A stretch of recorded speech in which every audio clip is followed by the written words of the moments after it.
ஐயனார் துணை அடுத்த வர எபிசோடில் பார்த்திங்க அப்படின்னா சேரனுக்கும் சந்தாவுக்கும் ஒருத்தர் புடிஞ்சிருக்கு. 2 பேருமே கல்யாணம் பண்ணிக்க ஆசைப்படுறாங்க அப்படின்னு தெரிஞ்சதுக்கப்புறம் வீட்டில் எல்லாருமே ரொம்பவே சந்தோஷமாக இருக்காங்க.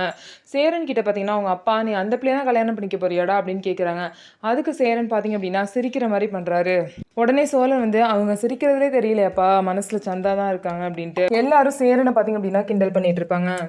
இதுக்கப்புறம் பார்த்தீங்க அப்படின்னா அதுக்கப்புறம் எல்லாருமே வேலைக்கு போனதுக்கப்புறம் சேரன், சந்தாவோட அண்ணன் எல்லாம் உட்காந்து சேர்ந்து சாப்பிடுவாங்க. அப்போ பார்த்தீங்க அப்படின்னா சந்தாவோட அண்ணனுக்கு ஒரு ஃபோன் கால் வருது அப்படின்னு சொல்லிட்டு அவர் பேச போயிடுவார். அப்போ பார்த்தீங்கன்னா இவங்க 2 பேரும் பேசிகிட்டு இருப்பாங்க. உடனே சந்தா பார்த்தீங்கன்னா சேரன் கிட்ட வளையலை காமிச்சு, எனக்கு இந்த மாதிரி வளையல் வாங்கி கொடுங்கன்னு சொல்லிட்டு கேட்குறாங்க. ஓ, வளையல் வேணுமா, சரி சரி நான் வாங்கிட்டு வரேன் அப்படின்னு சொல்லிட்டு சேரனும் சொல்கிறாங்க. கண்ணாடி வளையல் உனக்கு பிடிக்குமா, கண்ணாடி வளையல் போட்டால் தான் நல்லா சவுண்டு கேட்கும், நல்லா அது வாங்கிட்டு வரட்டான்னு கேட்குறாங்க. சரின்னு சொல்லிட்டு சந்தாவும் சொல்கிறாங்க. இந்த மாதிரி சேரனுக்கும் சந்தாவுக்கும் இடையான காதல் பார்த்திங்க அப்படின்னா வளர்ந்துக்கிட்டே வருது. கூடிய சீக்கிரம் இவங்க 2 பேருக்கும் கல்யாணமும் நடக்க போகுது. ஸோ நம்ம வீடியோ உங்களுக்கு பிடிச்சிருந்தா நம்ம வீடியோவை லைக் பண்ணிக்கோங்க. மறக்காமல் நம்மளோட சேனலை சப்ஸ்கிரைப் பண்ணிவிட்டு பாருங்கள்.